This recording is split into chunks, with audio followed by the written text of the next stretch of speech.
So, looking back, I am grateful for all of the opportunities that the placement cell of NIT Meghalaya had provided us with.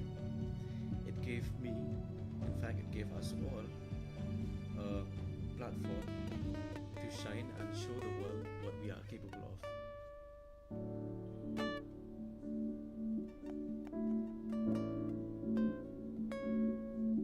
Provided us with.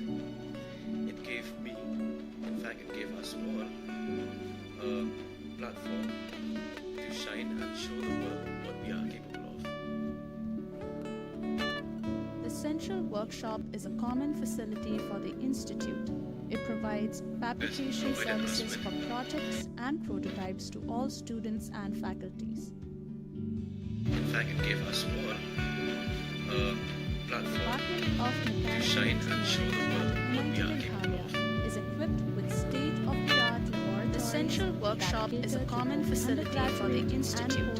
It provides fabrication services for projects and prototypes to all students and faculties. It also boasts a In fact, it gave us all a platform to shine and show the world what we are capable of. Is equipped with state-of-the-art laboratories. The Central Workshop is a common facility for the Institute. It provides fabrication services for projects and prototypes to all students and faculties. It also boasts a In fact, it gave us all a platform to shine and show the world what we are capable of.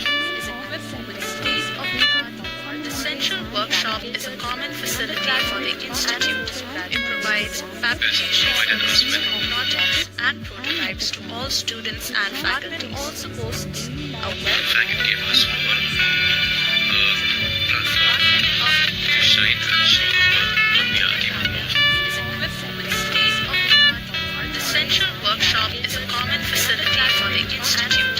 It provides fabrication services for projects and prototypes to all students and faculties. It also boasts a In fact, it gave us all a platform to shine and show the world what we are capable of.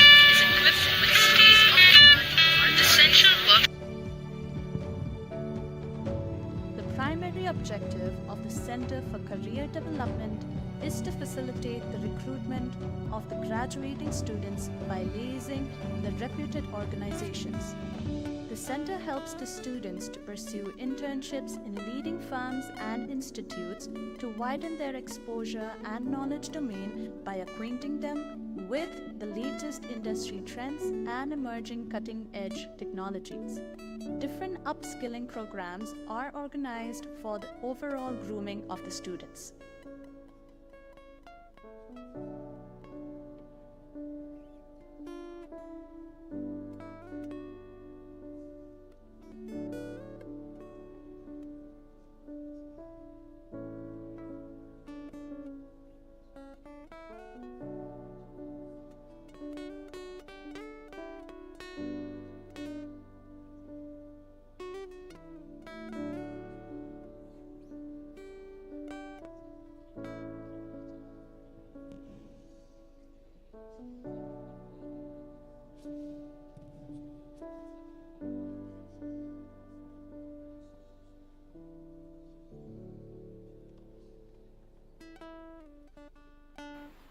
आप सभी को 11वें दीक्षांत समारोह की हार्दिक शुभकामनाएं और बधाई।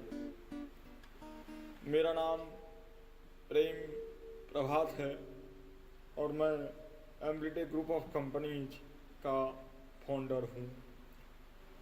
एम्प्लिटे group में इस वक्त 3 प्राइवेट लिमिटेड कंपनी, एक पब्लिक लिमिटेड कंपनी और एक फाउंडेशन अपना कार्य कर रहा है। एम्प्लिटेक इस समय artificial intelligence, IoT, electrical lighting, air cooling, EV और सोलर के क्षेत्र में कार्य कर रही है। NIT मेघालय मेरे लिए पर्सनली एक टेम्पल की तरह है। और मैं जो कुछ भी हूँ NIT मेघालय की वजह से हूँ। मैं 2013-17 बैच का हूँ। आज का टॉपिक है स्टार्टअप। स्टार्टअप क्यों करना है? पहला पॉइंट तो ये कि जॉब क्रिएटर बनना है क्या?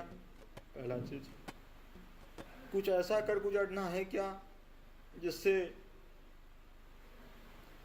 आप एक अनंत मुकाम हासिल करें, प्रसिद्धि हासिल करें। करना क्यों है स्टार्टअप, इसको समझना होगा। या आप कोई प्रॉब्लम सॉल्व कर रहे हैं क्या, या कुछ सोशल रिफॉर्म करना है क्या? करना क्यों है, अब बिग क्वेश्चन।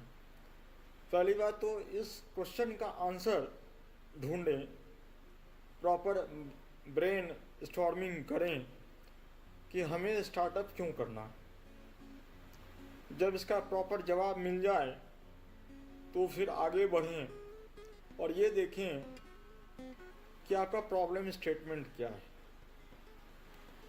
आप किस प्रॉब्लम को, किस चीज़ को सॉल्व कर रहे हैं। एक प्रॉपर आइडिएशन स्टेज को क्रॉस करने के बाद आप जिस भी प्रोडक्ट या सर्विस को इस मार्केट में लॉन्च करना चाहते हैं, उसकी प्रॉपर इंडस्ट्रियल वैलिडेशन को check.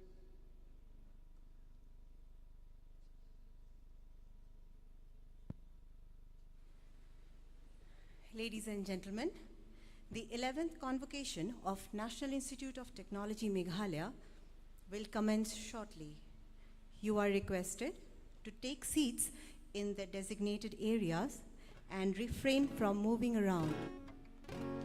Kindly maintain complete silence once the academic procession enters the hall, and keep your mobile phones switched off or in silent mode. We also request you to refrain from cheering and clapping. You may take photos or videos from your own seat. We would also like to inform you that the lunch will be served after the convocation ceremony concludes.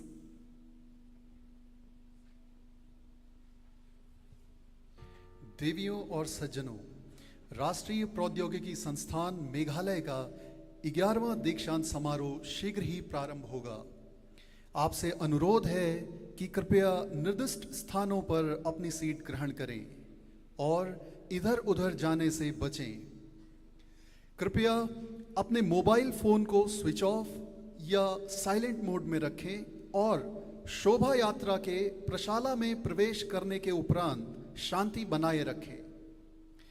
हम आपसे यह भी अनुरोध करते हैं कि आप किसी भी प्रकार का जयकार करने और ताली बजाने से बचें।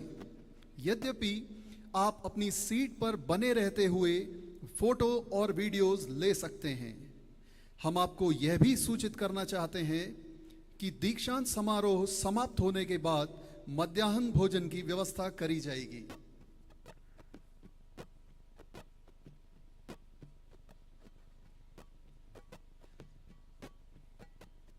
Kublai yapi baro ka convocation kabakhatwe jang National Institute of Technology Meghalaya kansdang no sashipang la kerpat ya baro bakin ya shong no halaki jong ki jaka shong kumbala pinbet bat ban ya mi shu shabar la kerpat ya baro bakin snobha ban ya long jar hakapor barung ka academic procession shapo hall but ban switch off no yaki mobile phone lane bo yaki hapo silent mode.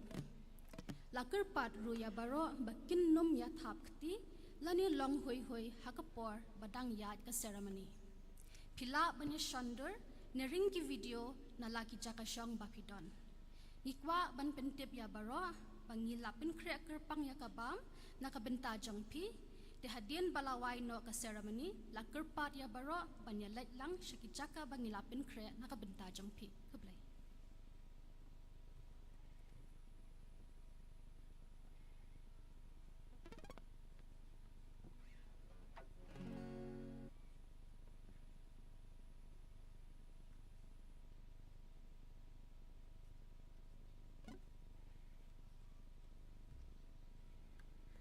Ladies and gentlemen, the academic procession is about to enter the hall.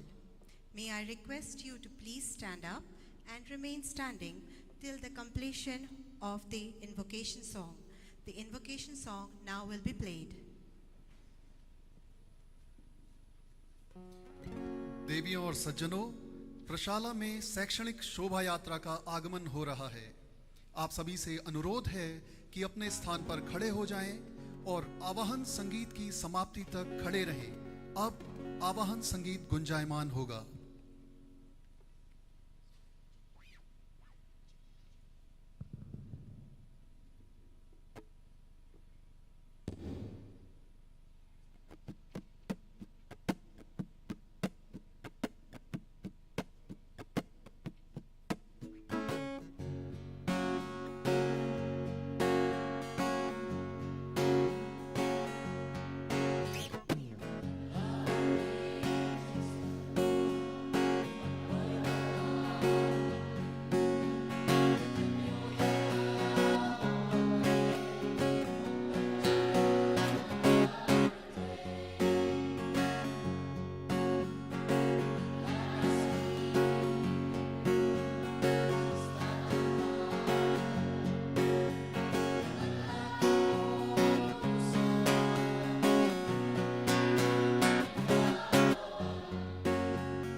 You may now please take your seats.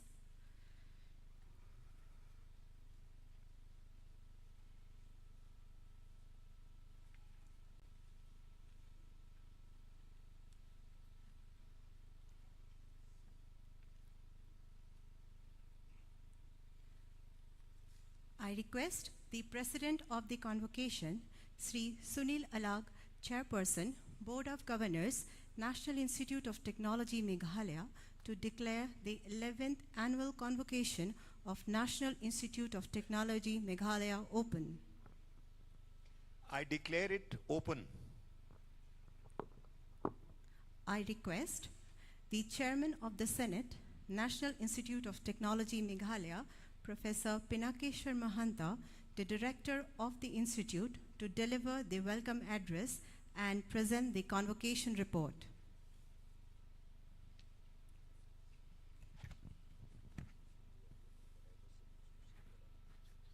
Honorable Chief Guest, Sri Subhamoy Saha, Managing Director of Laboratories Industries Limited, respected Chairman of the Board of Governors, Sri Sunil Alagji, esteemed guest of honor, Professor Avinash Kumar Agarwal, Director IIT Jodhpur, and Major General Rajesh Kumar Jha, AVSM Bar 2, retired, Director of Personnel at NIPCO Limited, distinguished members of the Board of Governors, Finance Committee members, Senate members, Building and Works Committee members, Construction Review Committee members, my esteemed colleagues, faculty colleagues, officers, staff, graduating students, and their families, press and media, ladies and gentlemen.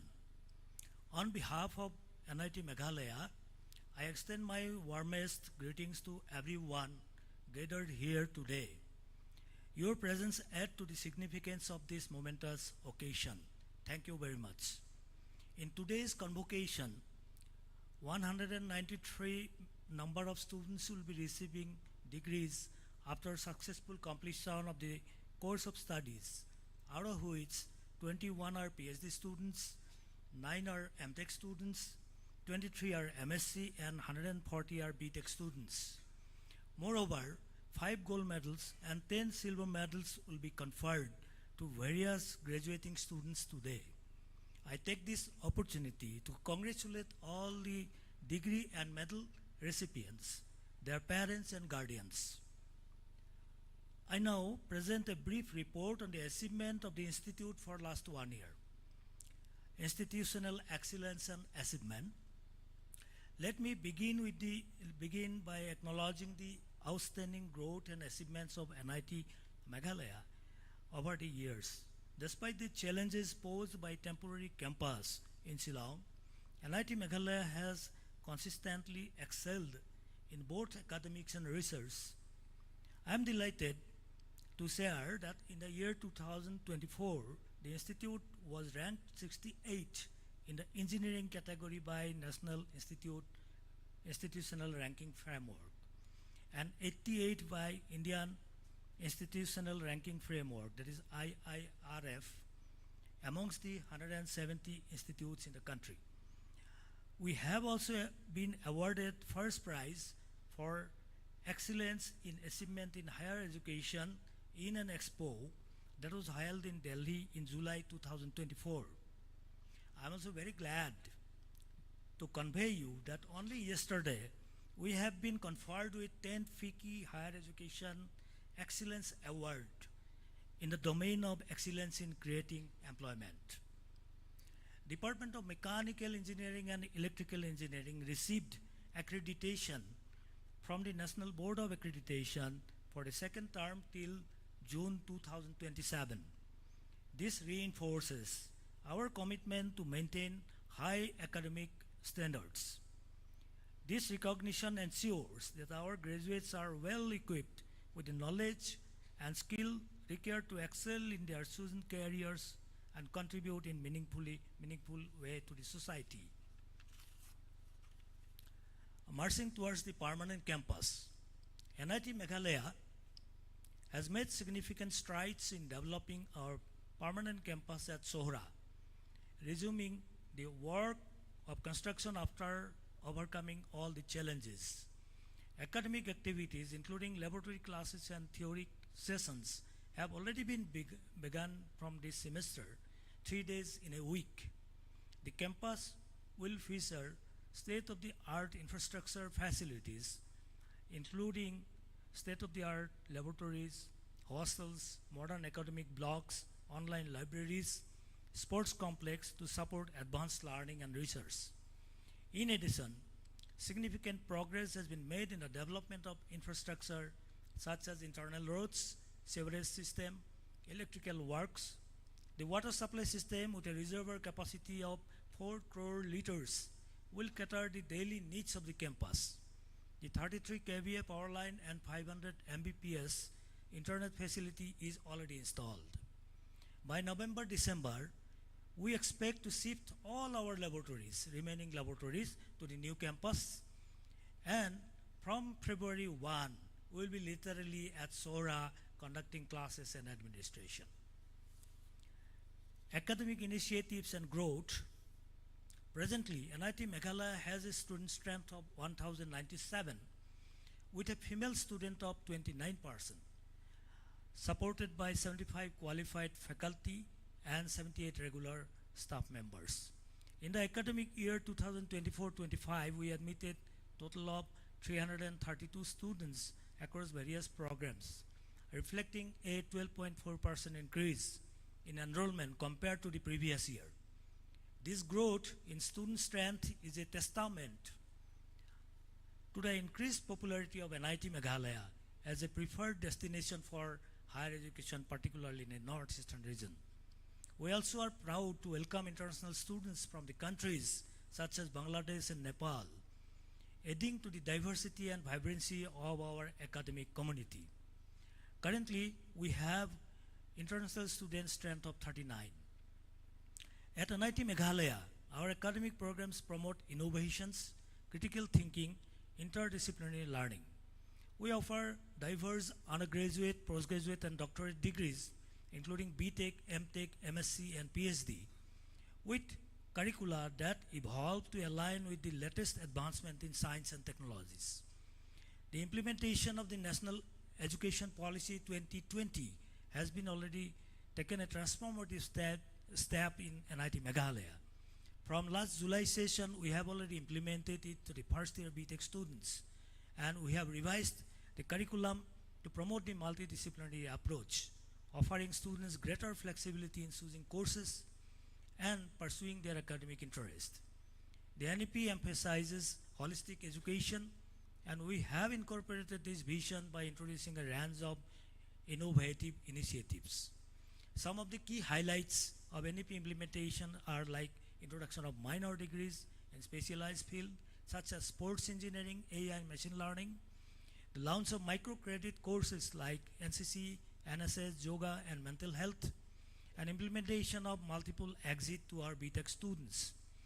We are also encouraging our students to take up long-term internship in various industries, which has already been practiced, and we have also engaged professor of practice to have liaison between industry and the academia. The students are also given chance to go for online courses like NPTEL and SWAYAM, which provides high quality resources from leading institutions in the country. We have also implemented academic bank of credits, and 5G and 6G communication lab has been established for the students.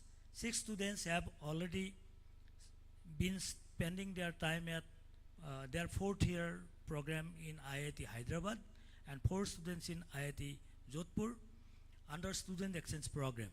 I thank Professor Agarwal to giving this facility to our students.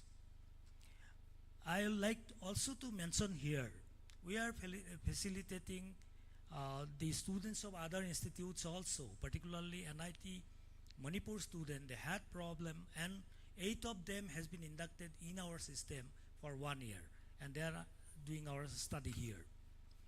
Research and innovation. One of the key milestones in our research journey has been the establishment of Central Instrument Facility at our permanent campus. This facility has been created with an investment of 12.646 crore rupees initially, and again we have added up new equipment, so another 14 crore were added up last year. Some of the notable equipments are like powder XRD, diffraction XRD, field emission electron microscopes, energy dispersive spectroscopy, 3D printing, fatigue fracture testing machine, gas chromatography, and atomic absorption spectroscopic machines. We have also started a startup and innovation cell under research and research center, section. We have signed 17 MOUs with prestigious institutes like University of Northern Iowa, USA, IIT Hyderabad, IIT Jodhpur, IIT Madras, NIT Manipur, facilitating joint research projects, student exchange programs, and academic collaborations. We are also working with the institutions in Taiwan and Germany to develop research facilities in the area of fabrication technology, renewable energy, and IC testing and packaging. Since November 2023, our faculty and research scholars have published more than 186 papers in SCA and Scopus Index journals, presented 102 papers at various international conferences, and contributed to 22 book chapters. We filed 8 patents highlighting our research impacts on industry and society. Additionally,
Faculty members secured 17 sponsored research projects worth 5.5 crores last year, and 20 consultancies worth rupees 1.35 crores. Student welfare and holistic development. At NIT Meghalaya, we prioritize holistic development of the Doesn't mean the end. faculty members secured 17 sponsored research projects worth He says, 5.5 in crores conclusion, last year, then he says, and 20 lastly, consultancies then he worth says, rupees finally, 1.35 crores. that's when it ends, as far as I'm concerned.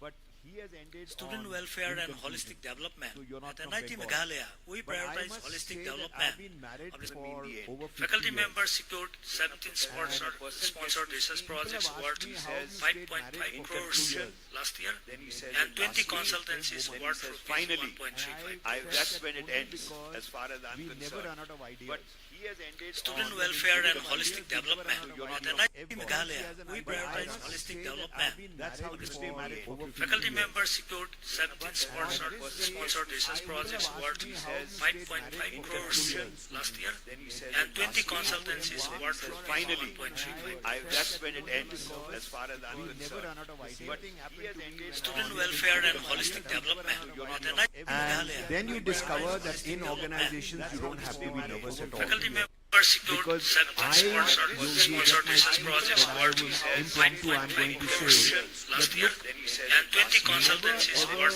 finally, 1.35. that's when it ends, as far as because I'm we've concerned. learnt a lot, what you Student have been welfare taught and in the holistic institute development. is At discipline. NIT Meghalaya, Then you discover that in organizations you don't have to be nervous at all. faculty members Never secured ever 17 go into an sponsored organization research projects and worth say you are going to 5.5 know crores much more last year, than and 20 because you come from the consultancies worth institute. Even though you do, 1.35. there's no question about it. But never tell your seniors what is Student an welfare and organization holistic that you know development. much more At than NIT them. Meghalaya, That's the first lesson that I learned from faculty members secured taught 17 sponsored research learn projects to worth give, 5.5 learn to crores respect elders, last year, learn and to 20 give consultancies worth a lot of importance to 1.35. experience that they carry with them and they may not know Student enough, welfare and but they holistic expect development. from At you to NIT do a lot of Meghalaya, work, we prioritize but then go holistic ahead and do it. development. Faculty members Apply secured everything that you have learned. sponsored research In fact, projects when I worth spoke to IIM 5.5 Calcutta, crores one of the last year, students got up and asked and me, 20 What have IIM was in Calcutta was all mathematics, and I hated maths from the start. But I was told that, look, unless you go into operations research, you learn everything. First year that you go into IIM, you are given every single subject.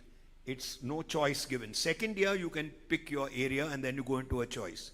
So I was told that, look, what have you learned when you go out from the institute? I said, dy dx doesn't mean a thing, because that's not what I've applied. Neither will you apply when you go into a factory, when you go into computer science. Half of what you've learned in the institute you will never apply. But you must respect and you must try and tell everybody else who's your senior some experience. I mean, look, we've got Mr. Saha here as the chief guest today, and you've got the Major General and IIT from Jodhpur. But the object of me is to get you all, and I will bring managing directors of different companies to the institute in the coming year. I have only 2 years or 3 years as chairperson, but you must learn that, look, hopefully that when they are, you get more and more organizations to visit and more jobs are created. So you get higher salaries on an average than what you get outside. So I'm saying today India is one of the fastest growing economies in the world, but it depends on the youth, because the old people like me are in the dying community. And when I use the word dying community, we are in the dying community. Y'all are the younger generation which will rely on the youth of today, which is what the government wants to do. So whether NIT in Shillong or NIT or IIT or Major General in the Army, whatever you want to do, you have to learn to commit. Commitment is most important and integrity is most important. Whichever organization you go in for, remember that if you have show some integrity and show some commitment to your work, you will progress a lot further than what you have so far. I would say that, look, as far as I'm concerned, women are my favorite in terms of they work a lot harder than you. They can multitask. They can do a number of things and they have a point to prove. So women of today are more important than the men. And I would say that quite openly because men by nature are lazier than women. I find that in most of my experience. Look, as far as I'm concerned, my mother, they didn't give me anything except a good education.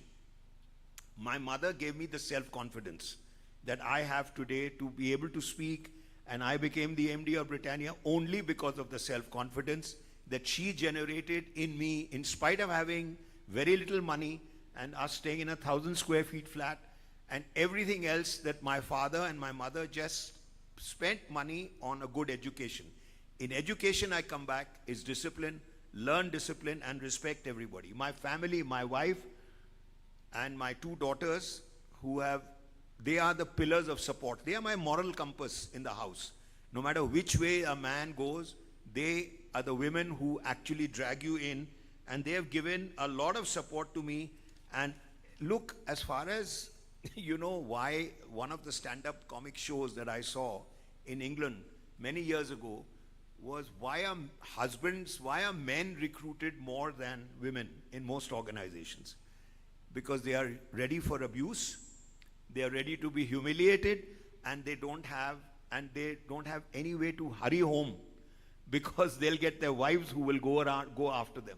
And that is what is very, very important in our lives, because no matter what you do, see, I have declared a chairman's medal, which is being given, is actually in honor of my mother. You should not call it the chairman's medal. You should call it the Pratap Rani Alag medal, which is what I have donated. And I said, look, why? Because my mother gave it to me, and I said, give it to the lady of whoever is the number one. 50% of it goes to education, and 50% is what are they outside education, because that is equally important. And I hope that next year the convocation will be in your new site. I have tried my best. In the last 1 year, I've gone 3 times to the new site, and I have ensured that the students, where they put, the first year students were 3 in a room. Now there are only 2, because I said 3 in a room is impossible for them to stay. The ladies were more important for me because there was no mirror in any room. And I said, where are the mirrors? Because a lady wants to comb her hair and everything. They said in the bathroom. I said, she's not going to come back.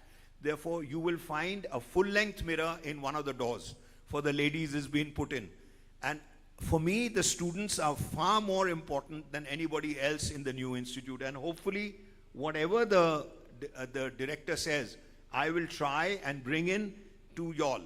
And hopefully that will happen in the new site. And congratulations to graduating students, and my special appreciation to all parents who have come here to experience the success of their daughters and sons. Thank you so much.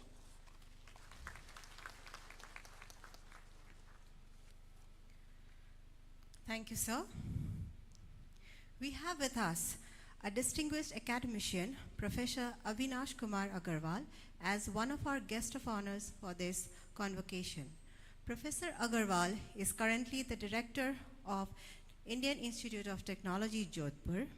As a renowned academician and researcher, Professor Agarwal has made groundbreaking contributions to mechanical engineering, particularly in emission and combustion. His visionary leadership at IIT Jodhpur has nurtured innovation, entrepreneurship, and industry-academia collaboration, elevating the institution's reputation.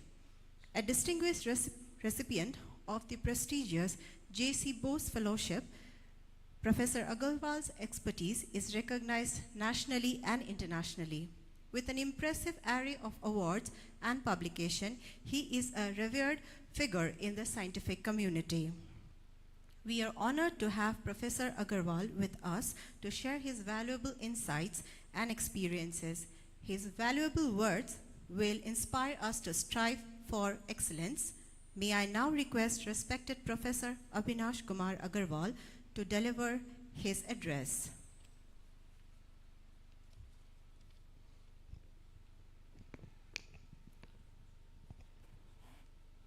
Good morning to the chief guest of the convocation, Shri Shubhamay Saha, Managing Director of Eveready Industries India, Board of Governors Chairman Shri Sunil Alag, Guest of Honor Major General Rajesh Kumar Jha, AVSM, Director Personnel of NIPCO Limited, Professor Pinakeshwar Mahanta, Director of NIT Meghalaya, members of Board and Academic Council, Registrar, heads of the departments and centers, faculty members, members of media, invited guests, and most importantly, all the graduating students and their parents.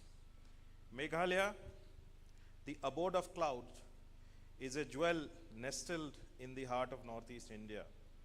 Meghalaya, with its path-breaking landscape from the misty Khasi and Jaintia hills to the verdant Garo hills, is a state whose beauty is boundless as its potential. The region is brimming with tremendous opportunities for growth and development. Yet these opportunities require the fuel of your determination and innovative spirit. Meghalaya is not just overcoming obstacles, it is in the midst of profound transformation, focusing on transformative infrastructure and community-based initiatives that have the power to uplift the people and create sustainable prosperity for future generations. This beautiful state, known for its rich cultural heritage, holds immense potential, but its path to development is fraught with unique challenges. The state's rugged terrain, characterized by steep hills and deep valleys, present a significant hurdle to infrastructure development, making it difficult and expensive to build the roads, bridges, and power lines essential for connecting its remote habitations and fostering economic activity. Additionally, it has geological location, being landlocked and distant from major markets, limits its access to crucial economic opportunities, increasing the transportation costs and thus requiring innovative and targeted solutions to ensure equitable economic growth. As engineers, you, the youth of NIT Meghalaya, are poised to take on these challenges. The state is confronting issues such as poverty, unemployment, inadequate infrastructure, lack of access to clean drinking water, and indiscriminate use and depletion of natural resources. These challenges, while formidable, are not insurmountable. Most of them can be solved through innovations in science and technology. You are amply blessed to be bestowed with specialized knowledge, a privilege very few are fortunate to receive. It is your responsibility, your clarion call, to channelize this knowledge towards creating solutions that will uplift not only Meghalaya but the entire nation. The rugged terrain of Meghalaya with its hilly landscapes presents a formidable obstacle in establishing digital connectivity. In today's world, digital networks are the backbone of economic development and societal progress. Yet, building these networks across diverse landscape require not only innovative solutions, but also sustainable resources, and the expenditures are higher in regions like Meghalaya compared to states where physical hurdles are not present. You, as the future technologists and engineers, have the potential to devise sustainable, cost-effective technologies that can bring digital connectivity to even the most remote corners of this state, Meghalaya. This is crucial not only for economic growth, but also for ensuring that every citizen of Meghalaya can participate in and benefit from the digital revolution. Meghalaya's economy is closely tied to natural resource base and climate-sensitive sectors such as agriculture, water, and forestry. This state is richly endowed with natural beauty, but the indiscriminate use of natural resources poses a significant threat to its future. As engineers, you can make a difference by focusing on sustainable solutions. Whether it is improving water management, sustainable forestry, or renewable energy, you have the power to shape a future where technology is harnessed for the betterment of society and the protection of the environment. Urbanization in Meghalaya is much lower than the national average, with only 19.58% of its population living in urban area as per census of 2011. This presents a unique challenge, but also a unique opportunity. By applying your engineering knowledge, you can create sustainable habitats for rural populations and develop infrastructure that is both resilient and adaptive to changing needs of the developing state. Similar sectors like mining and energy, which are critical for Meghalaya's economy, need innovative interventions to become more sustainable and less harmful to the environment. As you step into your professional lives, I encourage you to inculcate a culture of innovation and leverage your technological prowess to create lasting impacts. The solutions you develop should not just aim at solving immediate problems, but should be sustainable, scalable, and inclusive, ensuring that no one is left behind. Whether it is building affordable, eco-friendly infrastructure, developing clean energy solutions, or promoting sustainable agriculture, your contributions can make Meghalaya a model for sustainable development in India. The road ahead for Meghalaya is challenging, but it is full of possibilities. It is up to you, the bright minds of NIT Meghalaya, to seize this opportunity and turn them into realities. You have the skill, the knowledge, and the passion to transform this state into a hub of innovation and sustainability. By working together with communities, policymakers, and industry leaders, you can help Meghalaya overcome its challenges and emerge as a beacon of hope for other states with similar issues. In closing, I would like to remind you that the journey ahead is as important as the destination. As you venture into the world beyond this institution, always remember that your success as an engineer is not measured solely by your personal achievements, but by the positive difference you will make in the world. Meghalaya and India awaits your innovations, your leadership, and your dedication. Let us build together a future where technology serves humanity and brings prosperity to all. In closing, I would like to congratulate you and your parents for this successful outcome. Thank you. I wish you all the very best for the future endeavors. Jai Hind, Jai Bharat.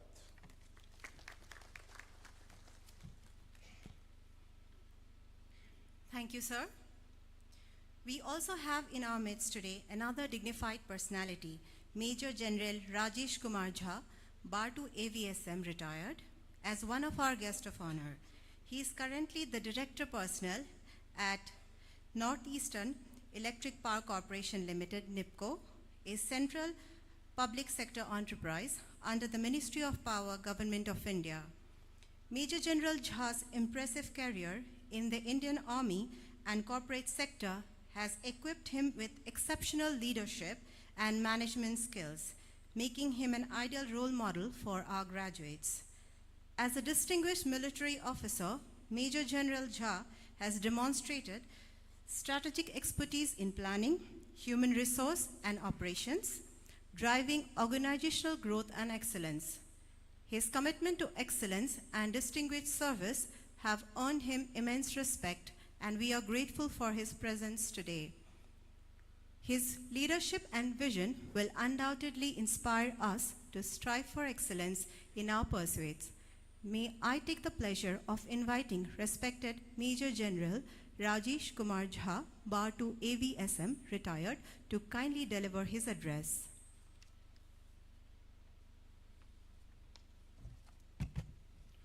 Thank you very much for these kind words.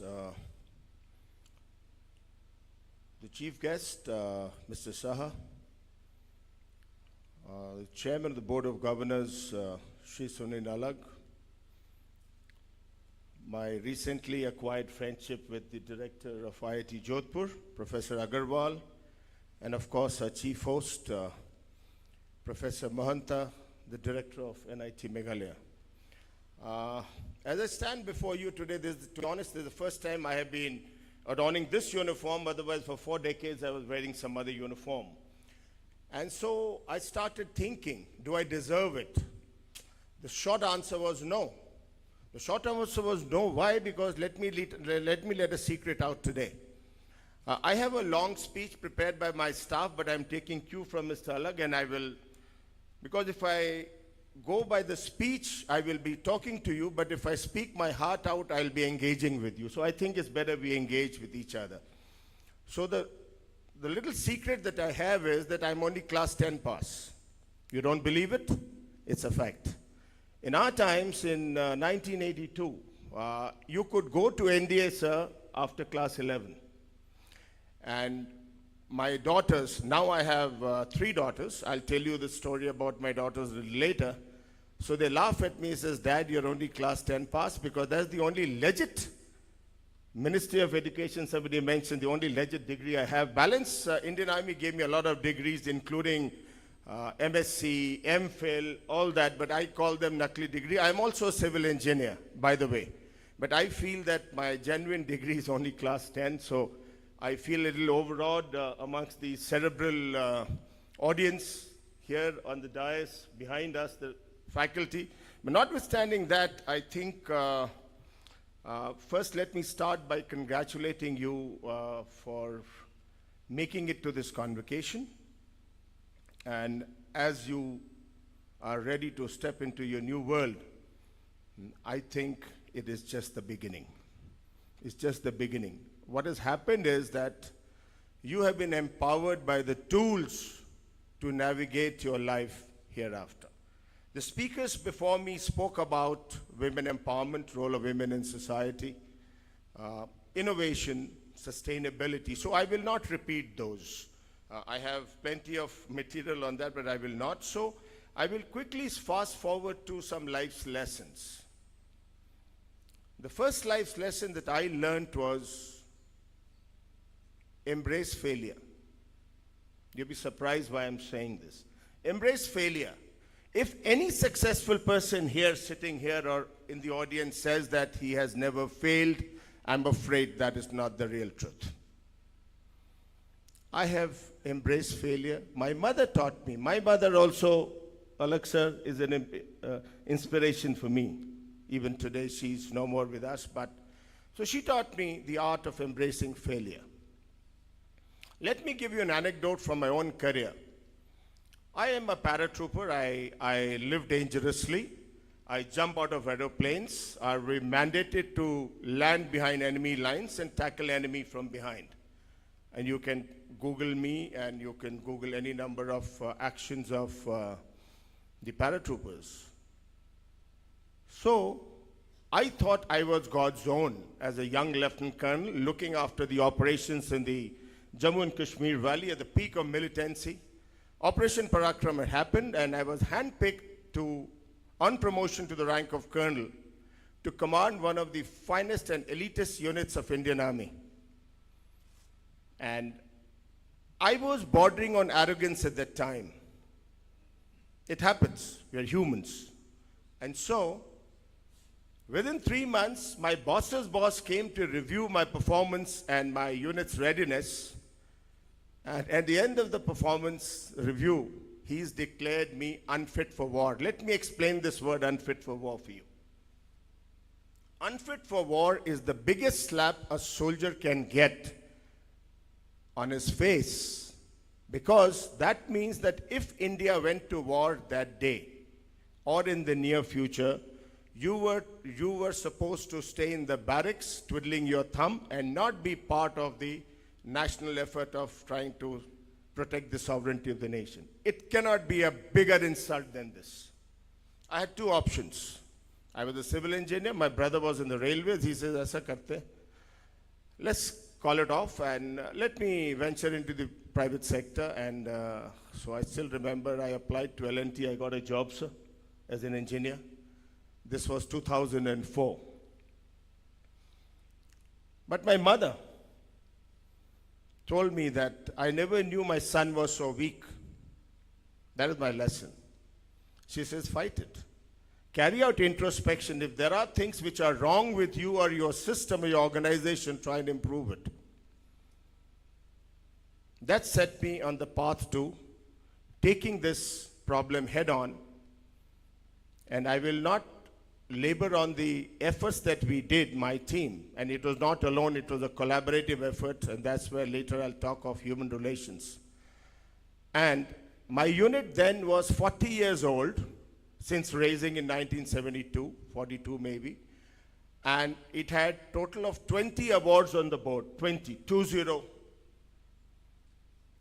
After this debacle of mine, and the resolve that I took, and the collaborative approach that I adopted in redeeming myself and my pride and my unit's pride, 2.5 years later, my unit stood tall, and the following remarks were given by the Chief of the Army Staff that you are the finest unit in Indian Army.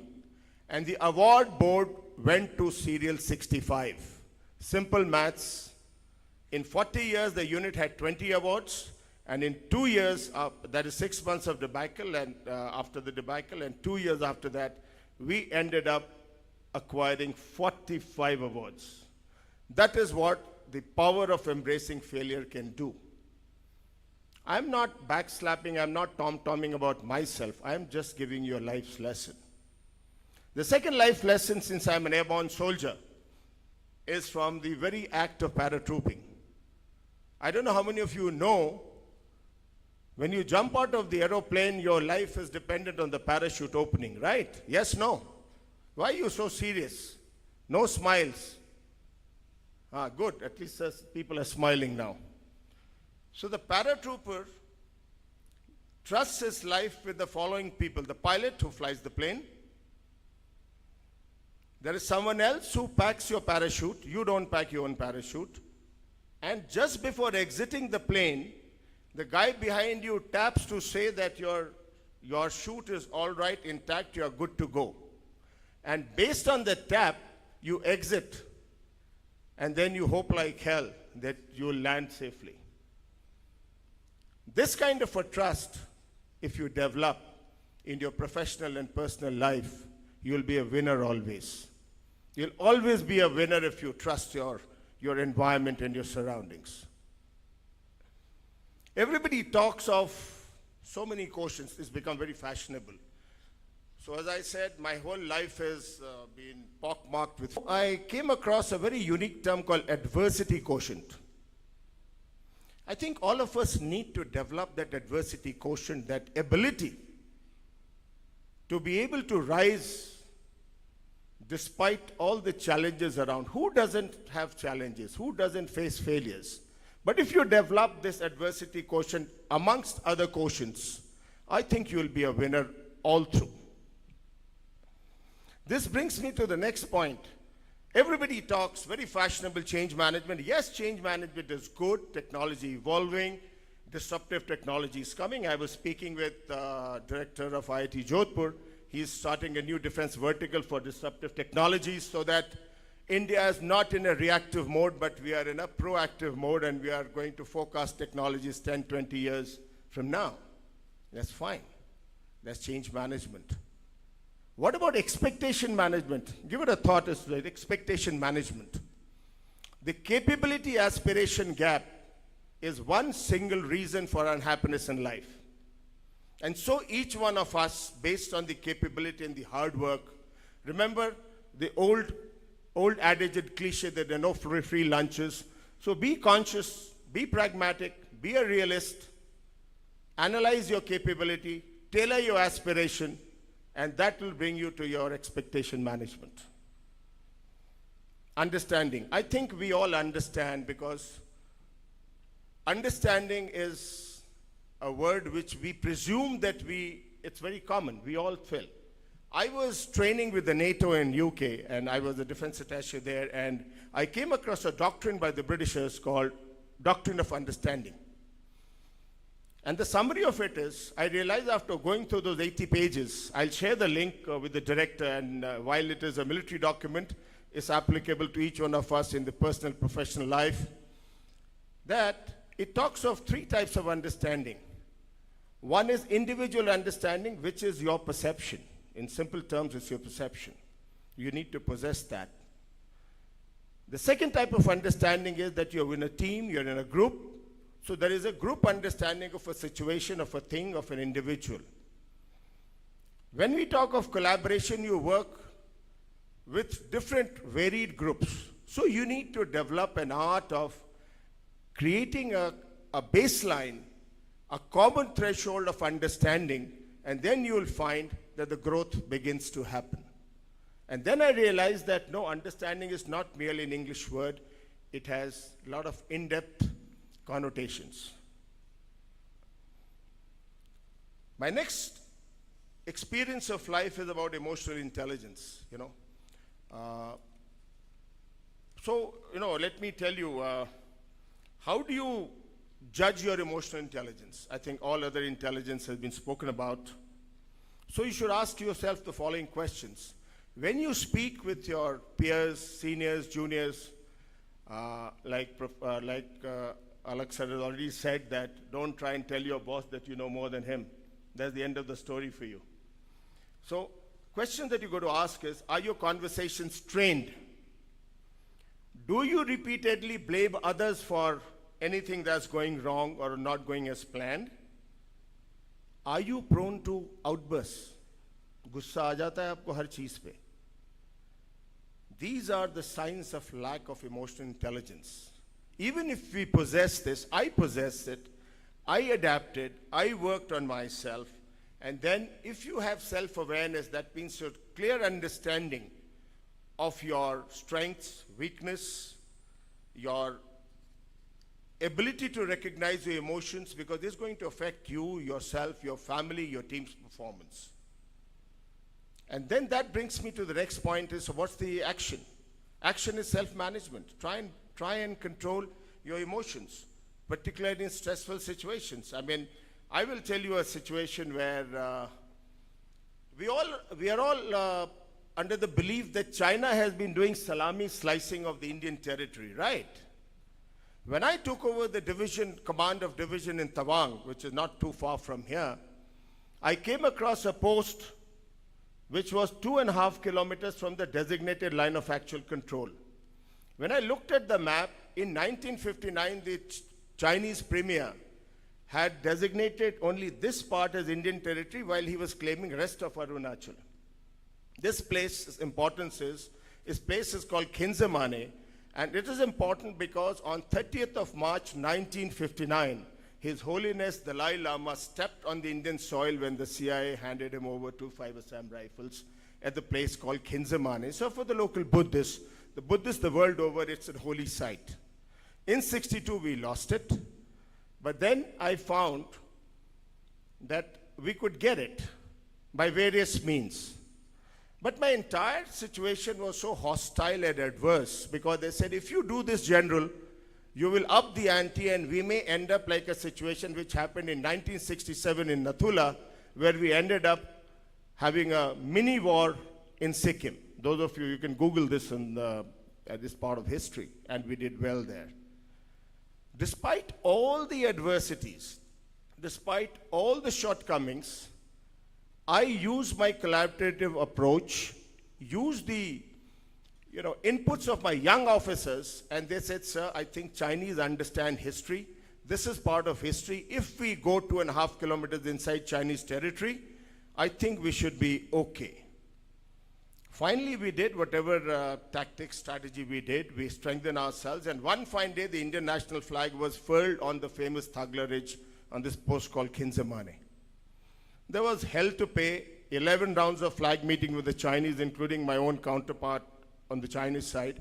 And finally, to cut the long story short, the Honorable Defense Minister of the day, Srimati Nirmala Sitharaman, came and complimented and said, we need more generals like you. So I quickly said, ma'am, thank you very much, but this credit must go to my team.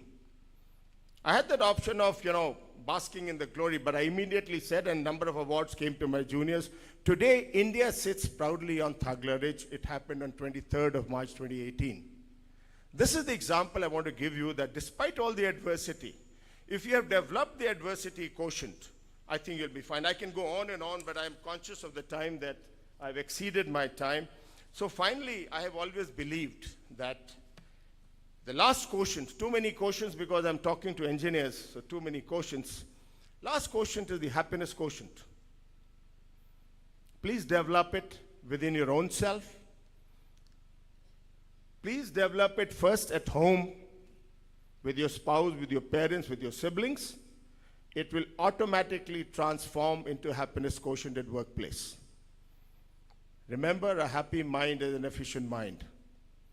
If you are happy, efficiency is a natural corollary to happiness. I'm a firm believer of this. I have experienced this, and finally, though sir, I'm not a Bengali, so this is the second final. So, gratitude and humility. Be grateful. Be grateful to your professors here. Be grateful to your parents for giving you the opportunity. And even if you are CEO like Satyam Nadella, develop humility. Please develop humility. Remain grounded. Remain grounded. And while this is an institution for hallowed learning, as you progress in your professional careers, there will be many moments where there will be an inescapable need for unlearning and repackaging yourself. You need to unlearn at each stage so that you get rid of your rigid ideas, your rigidity. That will help allow you to become flexible. And finally, I would like to announce, sir, with your permission, that I was very surprised that Northeastern Electric Power Corporation, which is the biggest PSU in the Northeast, almost developing 40% of electricity in the Northeast, has no formal collaboration with your institution. I mean, I don't know why. I will not like to blame anybody. I am developing my emotional intelligence, sir, so I will not blame anybody on that. But I think I would, with your permission, like to formally, explore the idea of official commitment in terms of internship, in terms of consultancy, in terms of R&D, and finally, what these young graduates might be wanting to listen, recruitment. Recruitment had been stopped in NIPCO since 2006. So I challenged the status quo, and now I'm happy to announce that every year we are going to recruit 50 engineers. As I speak, there are recruitment of 50 engineers is underway. Maybe you are not aware, and so I didn't find a single application from NIT. So now, next year again, I'm going to come up, keep a lookout on the NIPCO website. We are going to hire civil engineers, we are going to hire electrical, we are going to hire mechanical, IT, everything, besides the HR and finance. So 50 every year is what I'm going to do. And finally, there's the third final. So now Bengalis also wrap up with the third final, sir. I wish you Godspeed and happy hunting. Keep smiling. Jai Hind, God bless.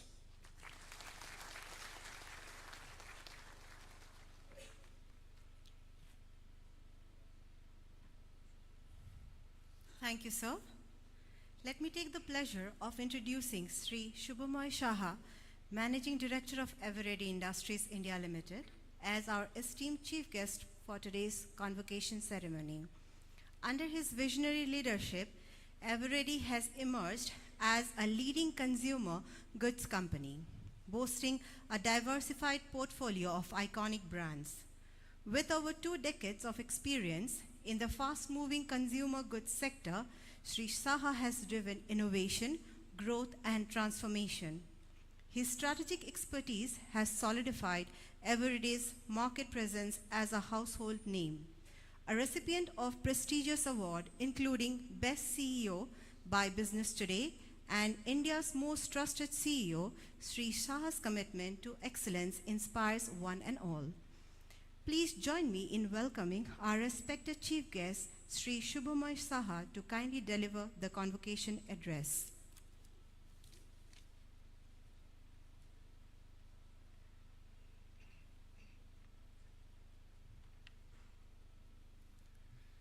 Good afternoon, Chairman Mr. Alag, Director Professor Mahanta, Honorable Guests of Honor, Board Members, and members of the faculty. And of course, good morning, boys and girls. Hello. Good morning. Oh, or are we in the afternoon already? Sorry. So good morning and good afternoon. It's an absolute delight and honor for me to stand before you today.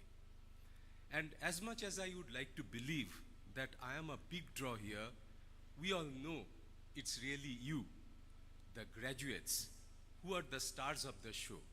So first and foremost, congratulations. Today marks the culmination of years of hard work, late nights, technical glitches, and maybe lots and lots of coffee. But you made it. And that's no small feat, especially in a field as rapidly changing as technology and engineering. Now I could give you a laundry list of things that you need to do in your future workplaces, but you don't need another lecture. Instead, I will tell you a few things I wish someone had told me at your stage, along with some real-life examples. My first point is embrace uncertainty. The technology world moves at a breakneck speed. Today's cutting-edge tool is tomorrow's fossil. You will be working on projects that don't even exist today, using technologies that haven't yet been invented. Just look at Netflix. When it started, they were a DVD rental companies mailing discs to people's homes. Streaming was alien then. Today, they are a streaming giant, shaping the entire entertainment industry with original content, algorithm, and artificial intelligence. Had they not embraced uncertainty and pivoted, they would be history today. I can give an example at home. Reliance Industries was an old world textile and petrochemical company. It went through a series of transformation, venturing into telecom, e-commerce and retail, media and entertainment. Despite each of these sectors having a large measure of risks and formidable competitors, Reliance's success is a shining example of embracing uncertainty and leveraging opportunities therefrom. Let me give you another home-baked example, this time from my company. As you know, Eveready has been in the business of consumer batteries for over a century. We hold a commanding 50% plus market share. For all these years, our portfolio remained largely the basic zinc carbon technology, though the rest of the world was migrating to a superior alkaline technology. We did not really feel the need for change, as the devices used in India are very basic, like wall clocks, flashlights, remote controls. None of these required the power of alkaline. On the contrary, the passage to alkaline seemed fraught with uncertainty. Our peers also felt the same way. But then came along a disruptor who, with aggressive pricing and communication, started the change of consumer behavior, who were open to trying out a higher priced battery once the benefits were understood. Fortunately, we learnt our lesson before too late, and we are now putting up this mega alkaline plant, but we did miss out the fast mover advantage. So I would say be comfortable being uncomfortable. That is where the magic begins. My second point is, consider that collaboration trumps competition. Contrary to what some believe, the workplace isn't a battleground where the smartest person wins. It's where the most collaborative person thrives. In technology, no one works in vacuum.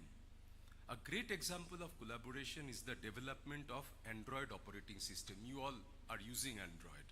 You know this is the most used operating system on smartphones, tabloids, and similar devices. People associate Android with Google, but Google didn't build it alone. They partnered with Open Handset Alliance, a consortium of companies. By pooling expertise, they were able to create something far bigger than what one company could have done on its own. So while your technical skills are crucial, your ability to communicate and collaborate will make or break your success. I can give examples from our workplaces. Often colleagues take competitive positions amongst themselves, even though they would be seeking benefit for the company or their organizations. The adversarial position towards progress.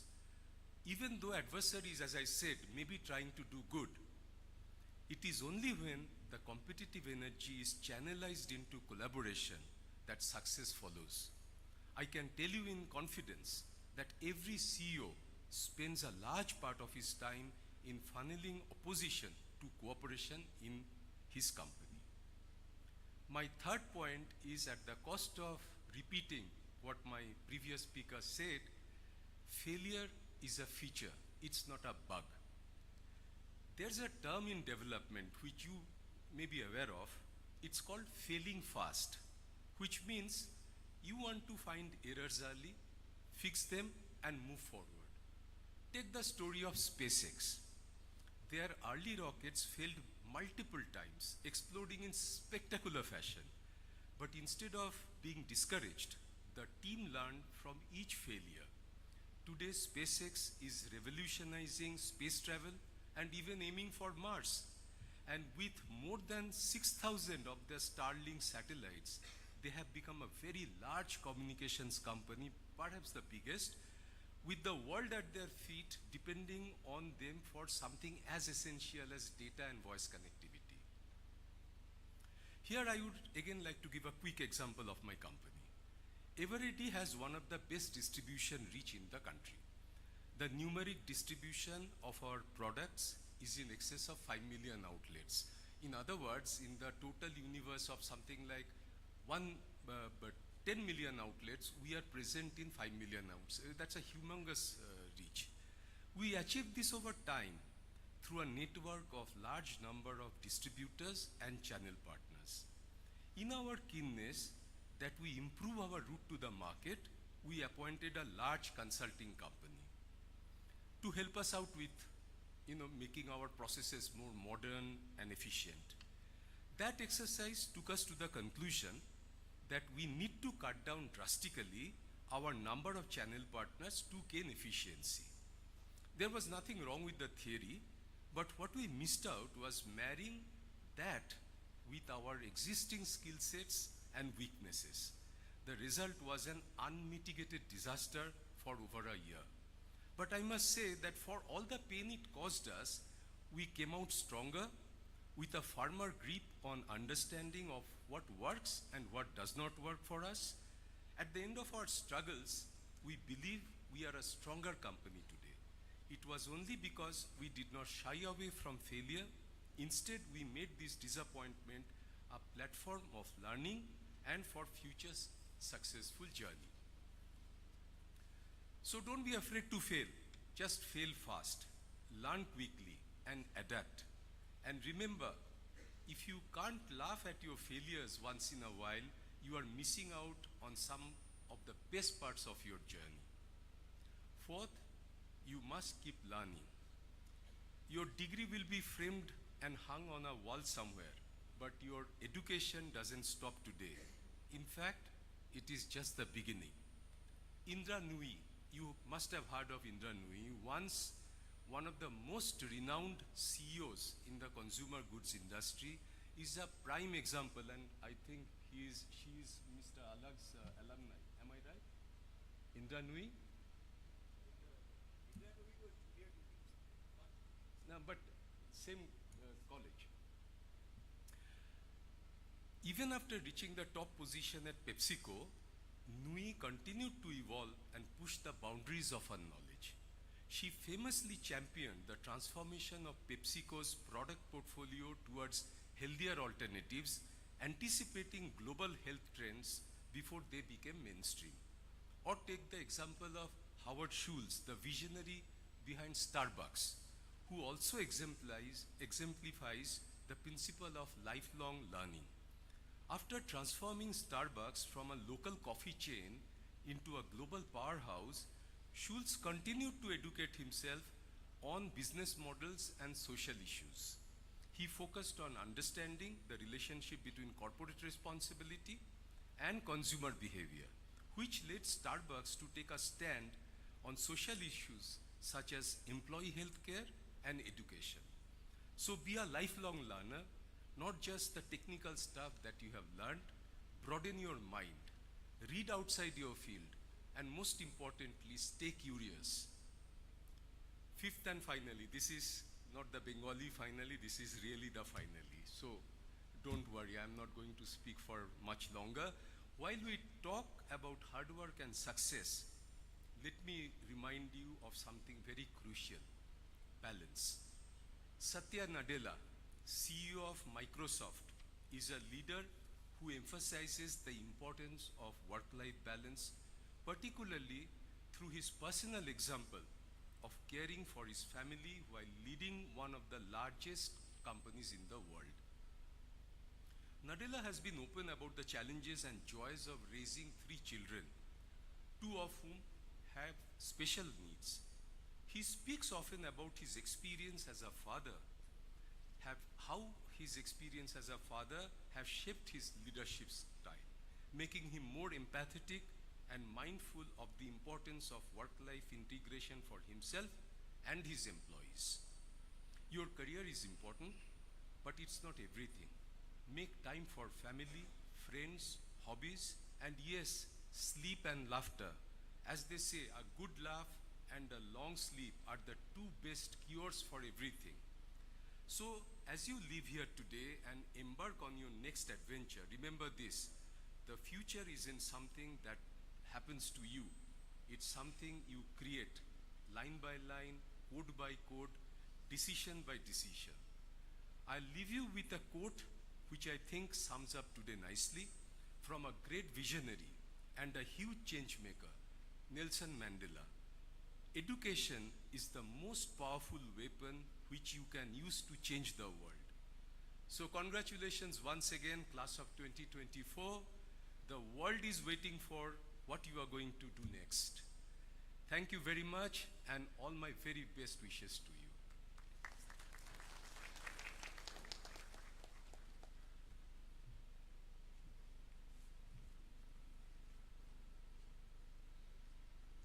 Thank you, sir. Now I request Dean Academics to take over.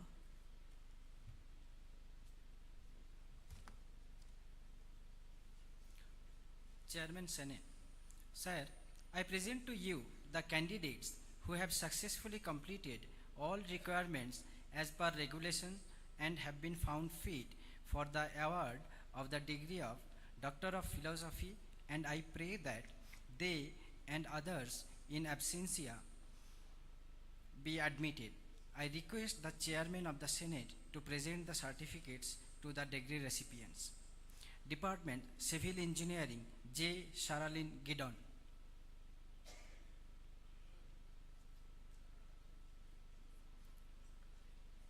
Department Electronics and Communication Engineering, J.R.K. Kumar Dabbakuti.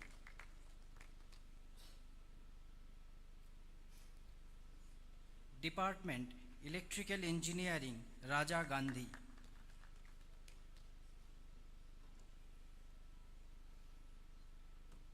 Department Mechanical Engineering, Manos Ranjan Pal.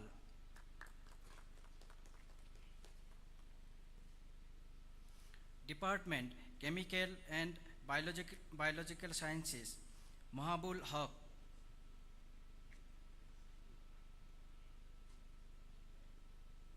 Poonam Gupta.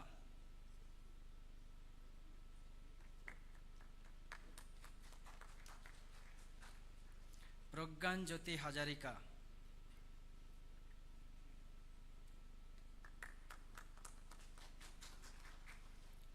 Department Mathematics, Asif Mustafa.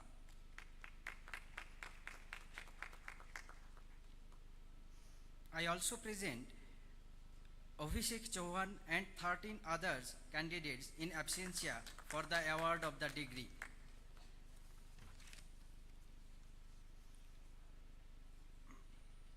Sir, I propose the Chairman of the Senate of this institute to charge the degree of Doctor of Philosophy at this convocation.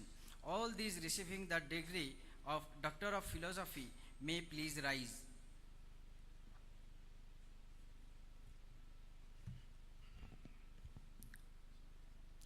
By virtue of the authority vested in me as the Chairman of the Senate, of this institute, I admit all the candidates presented to me and others in absentia to the degree of Doctor of Philosophy and charge them to be worthy of the same. Thank you, sir. Sir, the heads of the departments of Civil Engineering, Computer Science and Engineering, Electronics and Communication Engineering will present to you the candidates who have successfully completed all requirements as per regulation and have been found fit for the award of the degree of Master of Technology, and I pray that they and others in absentia be admitted. I request the Chairman of the Senate to present the certificates to the degree recipients. Sir, I present the candidates who have successfully completed the prescribed course of the study and have been found fit for the award of the degree of Master of Technology in Civil Engineering, Structural Engineering, and I pray that the following be admitted. Rogria Kunghnitlam Langstang.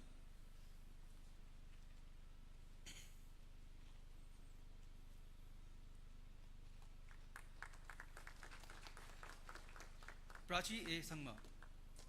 Priyanshi A. Sangma.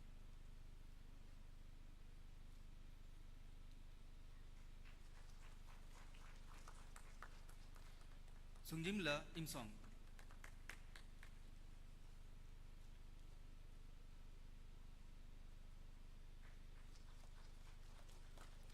I also present Gauri Krishna H. Bhatt in absentia for the award of the degree.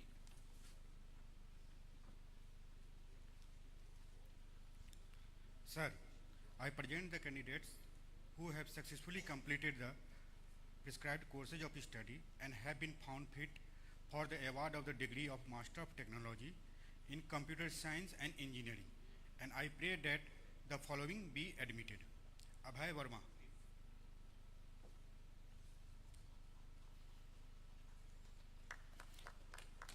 Hanong Yongkuk.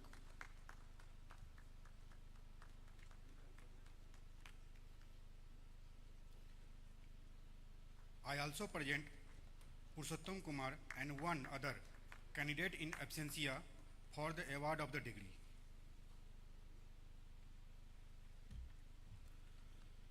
Sir, I present the following candidate who has successfully completed the prescribed courses of study and has been found fit for the award of the degree of Master of Technology in Electronics and Communication Engineering, VLSI and Embedded Systems, and I pray that the following be admitted. Harsh Raj Thakur.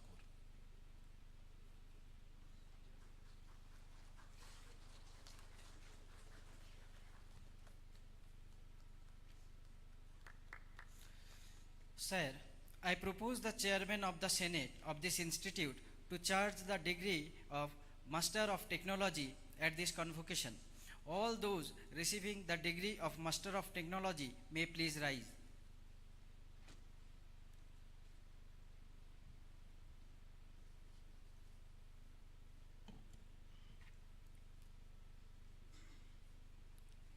By virtue of the authority vested in me as the Chairman of Senate of this institute, I admit all the candidates presented to me and others in absentia to the degree of Master of Technology and charge them to be worthy of the same.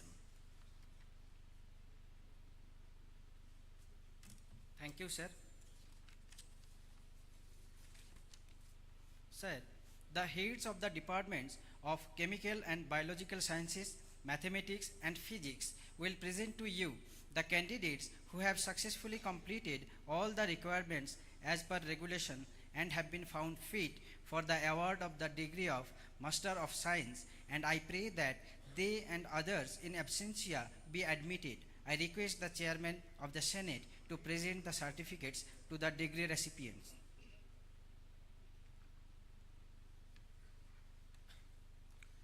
Sir, I present the candidates who have successfully completed the prescribed courses of study and have been found fit for the award of the degree of Master of Science in Chemistry, and I pray that the following be admitted. Nisa Basumutari.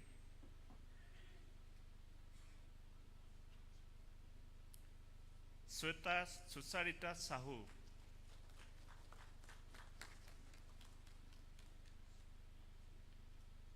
Venkatesh N.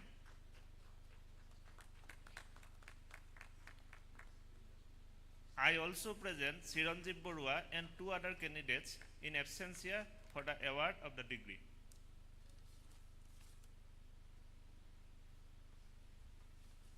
Sir, I present the candidates who have successfully completed the prescribed courses of study and have been found fit for the award of the degree of Master of Science in Mathematics. And I pray that the following be admitted: Jasmine Kele Lindo,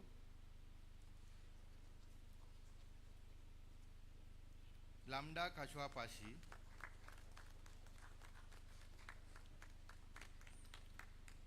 Meenakshi Tirtha,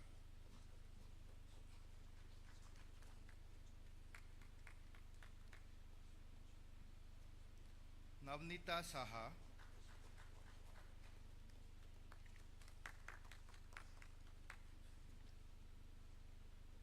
Sangita Saikia,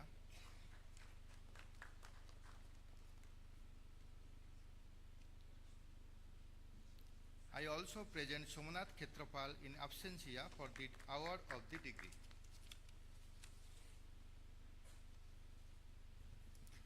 Sir, I present the candidates who have successfully completed the prescribed courses of study and have been found fit for the award of the degree of Master of Science in Physics, and I pray that the following be admitted: Alvin Andrews,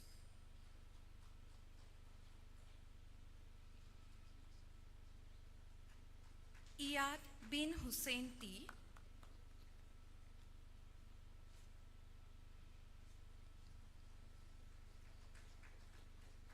Kartika Aravind,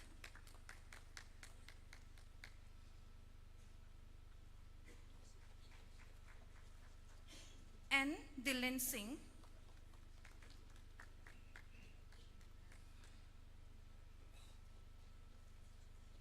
Samson Hannum,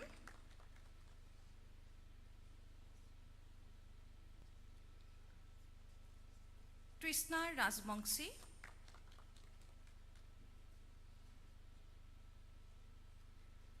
Yadunandan M.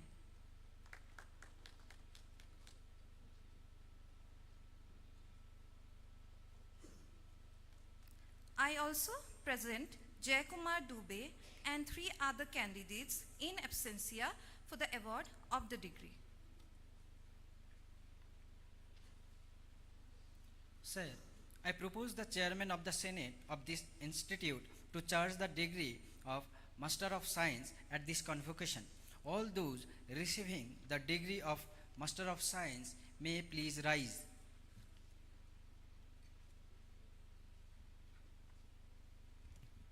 By virtue of the authority vested in me as the chairman of the Senate of this institute, I admit all the candidates presented to me and others in absentia to the degree of Master of Science and charge them to be worthy of the same.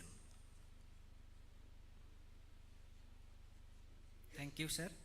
Sir, the heads of the departments of Civil Engineering, Computer Science and Engineering, Electronics and Communication Engineering, Electrical Engineering and Mechanical Engineering will present to you the candidates who have successfully completed all the requirements as per regulation and have been found fit for the award of the degree of Bachelor of Technology, and I pray that they and others in absentia be admitted. I request the chairman of the Senate to present the certificates to the degree recipients. Sir, I present the candidates who have successfully completed the prescribed course of the study and have been found fit for the award of the degree of Bachelors of Technology in Civil Engineering, and I pray that the following be admitted: Effie Daphne Jingdiang,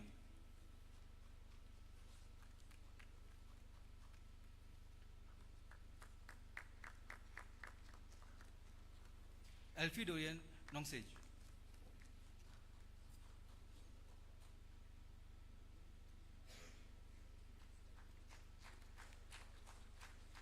Aniket Kumar,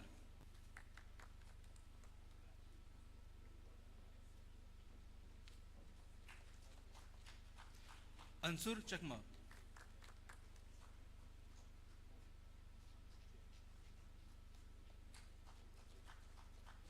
हरदारी एका स्वयं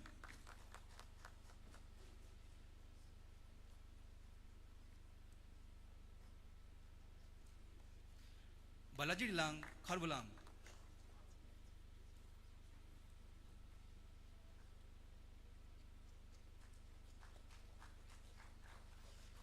बनंगशाय हर्षले Lyngdoh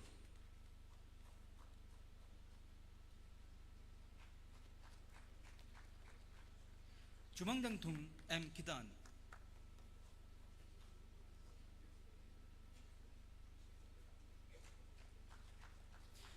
clearance Bennett Lyngdoh Tron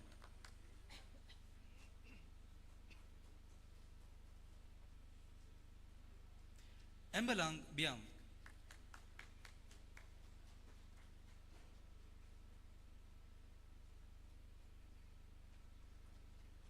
Kumar Gaurav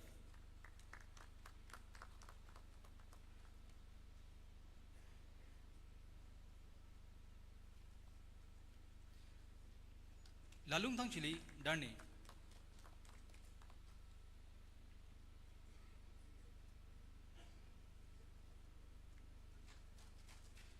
may Brian वोलांग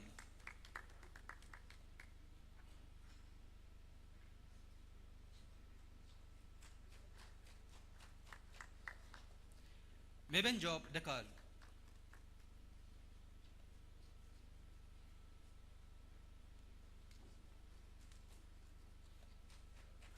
maiden Cooper खोशाय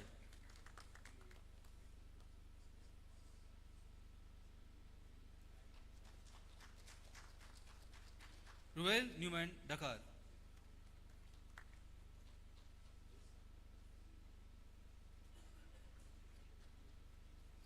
Richard पुएन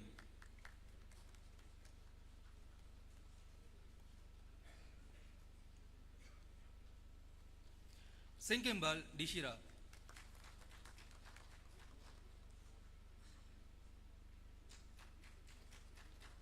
Utkarsh Ranjan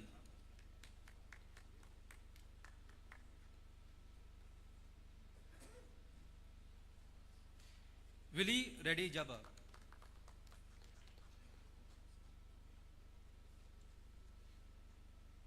I also present Amit Kumar and 7 other candidates in absentia for the award of the degree.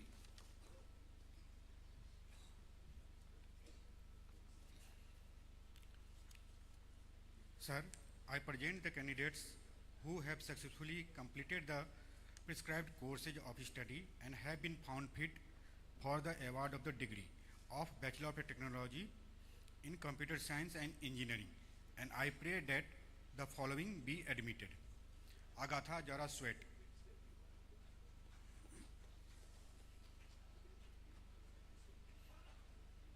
Ayush Limbu,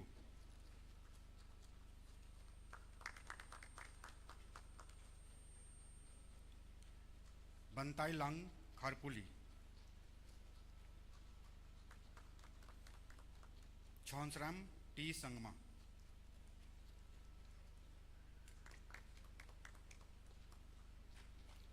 Divya Sri De,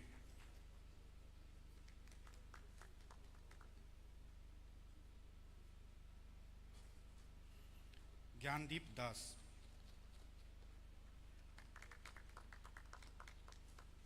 Muhammadul Hassan Fahim,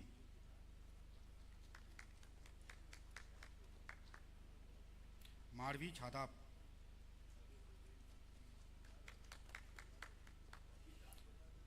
Mebadipur Sadap,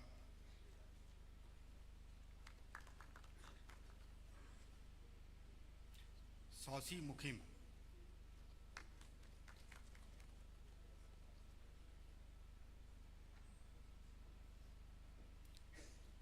Skambod Suchen,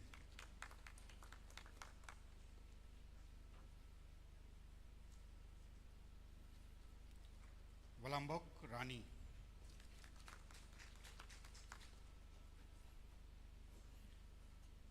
I also present Akshat Jain and 20 other candidates in absentia for the award of the degree.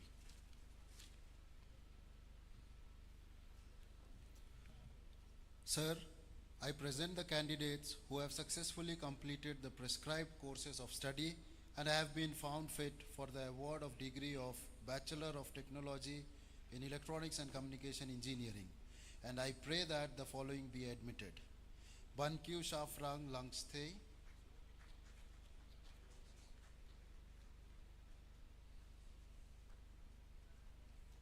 Eugene Daniel Finn,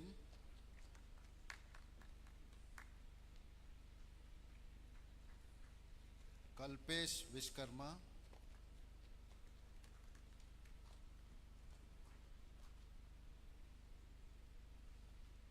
Kunal Singh,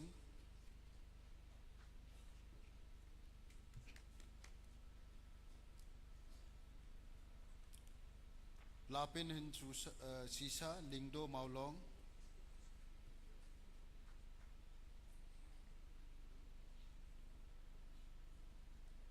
Nerissa Sotun,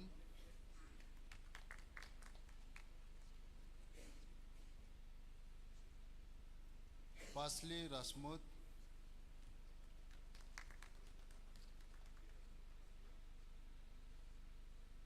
Pratibha Kumari.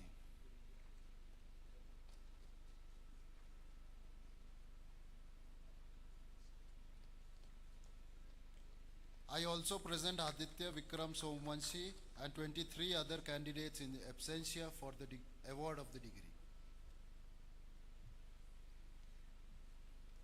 Sir, I present the candidates who have successfully completed the prescribed courses of study and have been found fit for the award of the degree of Bachelor of Technology in Electrical and Electronics Engineering, and I pray that the following be admitted. Abhishek Saini,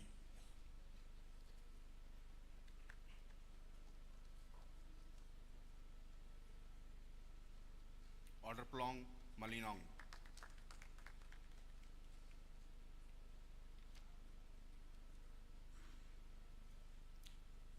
Ellen Rich Ersa, thank you.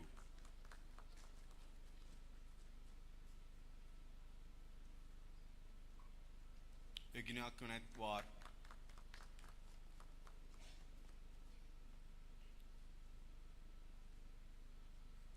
Kenneth Welborn Basai Womit,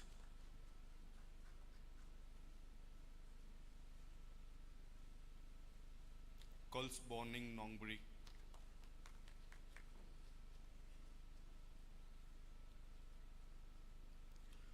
Kongka B. Pashwat,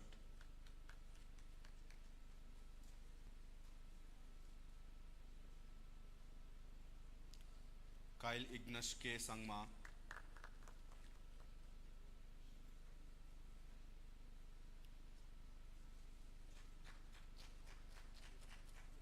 Raining Star Jana,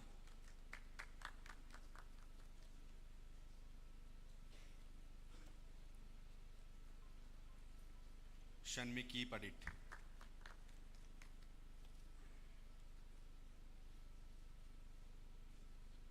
I also present Akash Singh and 12 other candidates in absentia for the award of the degree.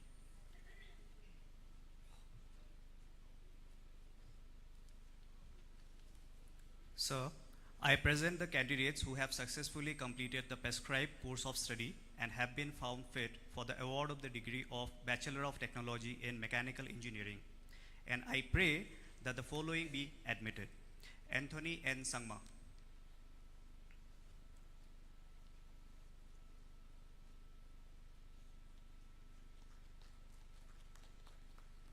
Arilam Kindia,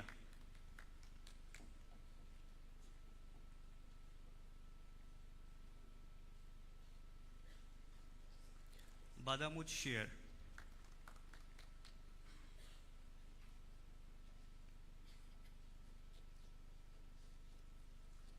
Dame Hi Payad Khar,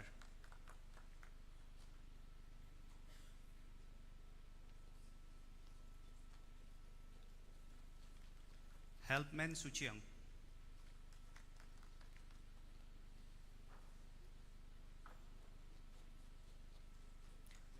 Jerry Vengel Marbinium,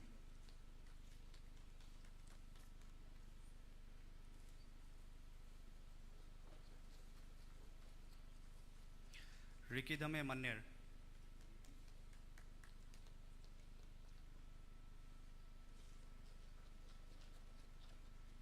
Samitrek, India.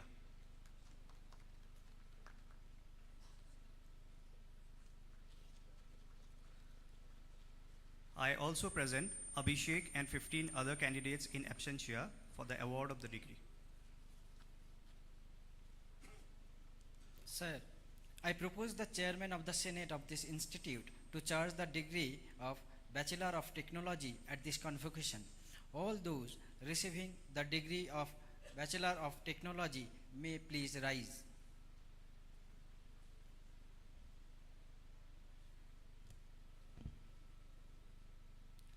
By virtue of the authority vested in me as the chairman of the Senate of this institute, I admit all the candidates presented to me and others in absentia to the degree of Bachelor of Technology and charge them to be worthy of it.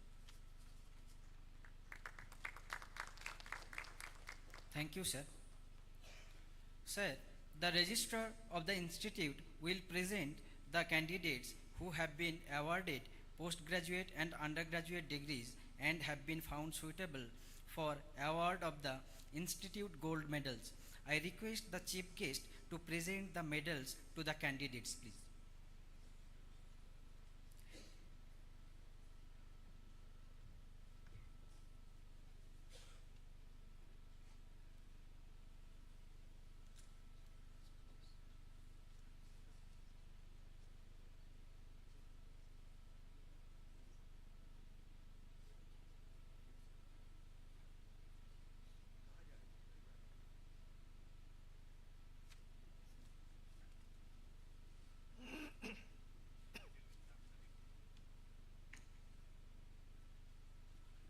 Sir, I present the following postgraduate degree and undergraduate degree recipients for the award of Institute Gold Medals who have been adjudged worthy for the same.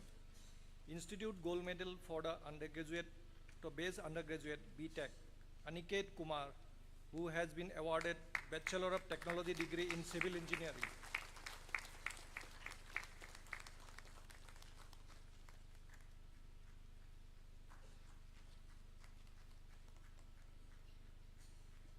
Institute Gold Medal for Base Postgraduate MTech, Abhay Burma, who has been awarded Master of Technology degree in Computer Science and Engineering.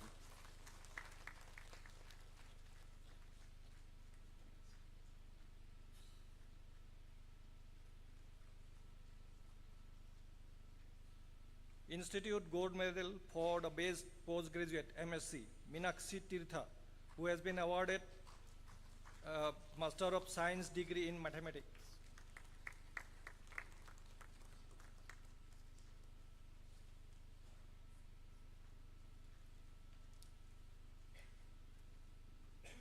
Thank you, sir.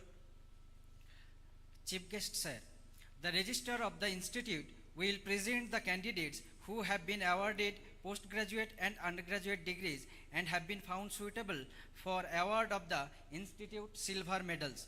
I request the chief guest to present the medals to the candidates again, please.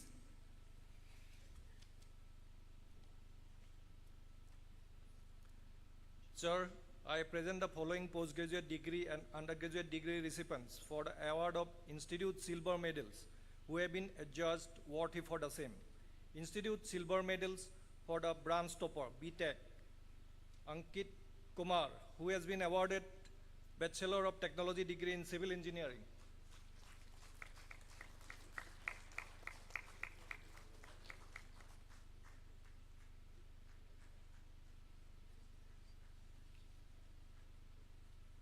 Kunal Singh, who has been awarded Bachelor of Technology degree in Electronics and Communication Engineering.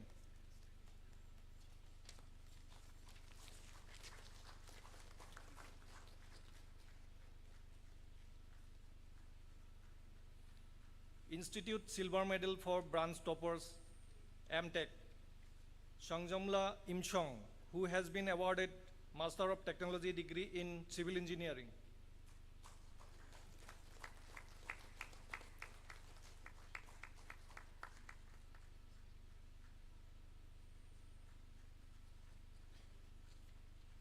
Abhay Burma, who has been awarded Master of Technology degree in Computer Science and Engineering.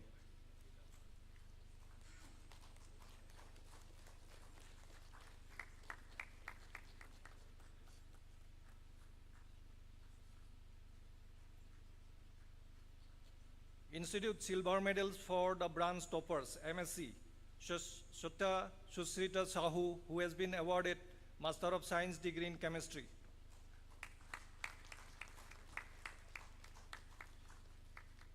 Minakshi Tirtha, who has been awarded Master of Science degree in Mathematics.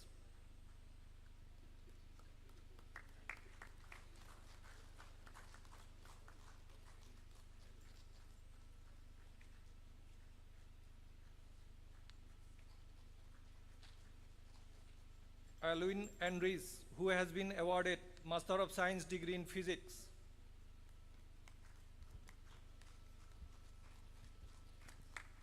Also, I present Akshat Jain and 2 other candidates in absentia for the award of the Institute silver medals.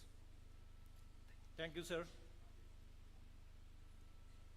Sir, the registrar of the institute will present the candidate who have been found suitable for the award of the chairperson's gold medal in memory of Srimati Pratap Rani Alag. I request the president of the convocation to present the medal to the candidate.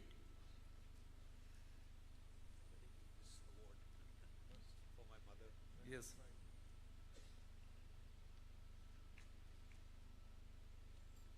Sir, I present the students to you who has been adjudged the best female undergraduate student for overall performance in academic and co-curricular activities. For the session 2020 to 2024, Chairman's gold medal goes to Dibbasri Dev, who has been awarded Bachelor of Technology degree in Computer Science and Engineering.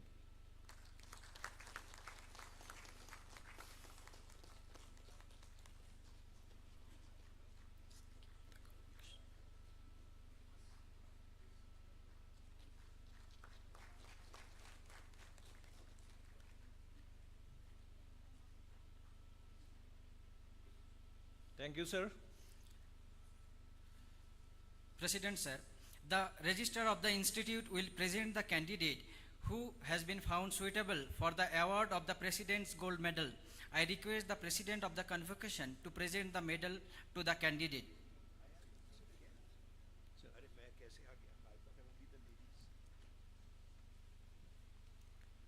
Sir, I present the students to you who has been adjudged the best student for overall performance in academic and co-curricular activities across all programs.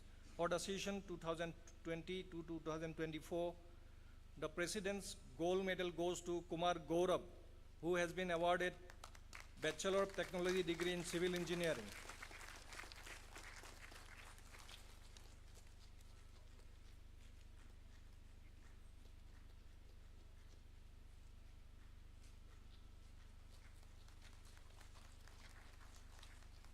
Thank you, sir. Yes.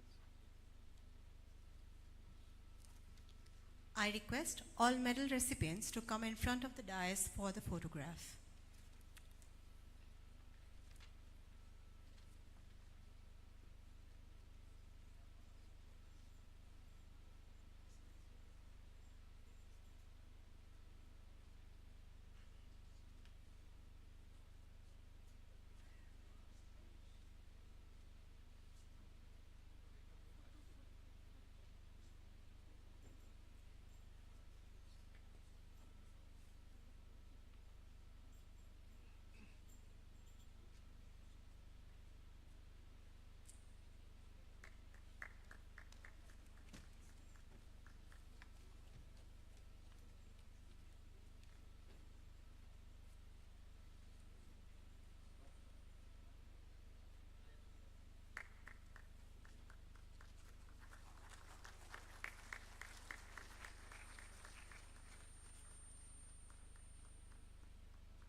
I request the recipient of President's Gold Medal, Kumar Gaurav, to administer the pledge to all degree recipients. All degree recipients may please rise.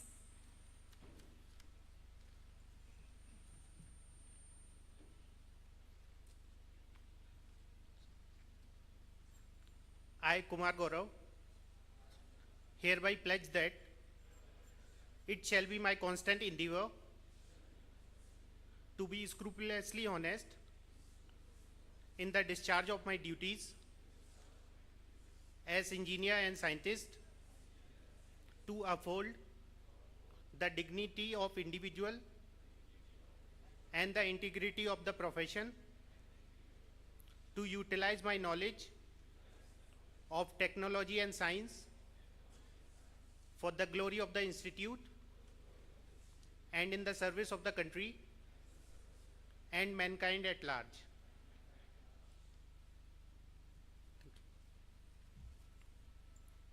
You may please take your seats. I request the Chairman of the Senate of this institute to sign the convocation register.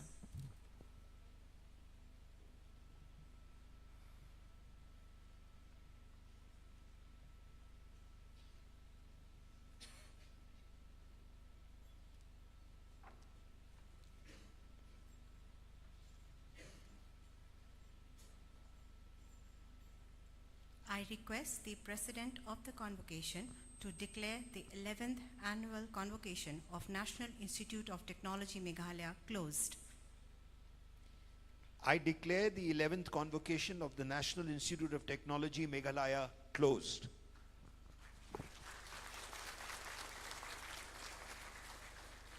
Thank you, sir. Ladies and gentlemen, the national anthem will now be sung. You are requested to rise and remain standing till the departure of the academic procession. देवियों और सज्जनों, अब राष्ट्रगान गुंजायमान होगा। आप सभी से अनुरोध है कि अपने स्थान पर खड़े हो जाएं और शैक्षणिक शोभा यात्रा के प्रस्थान करने तक खड़े रहें।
The convocation is now over.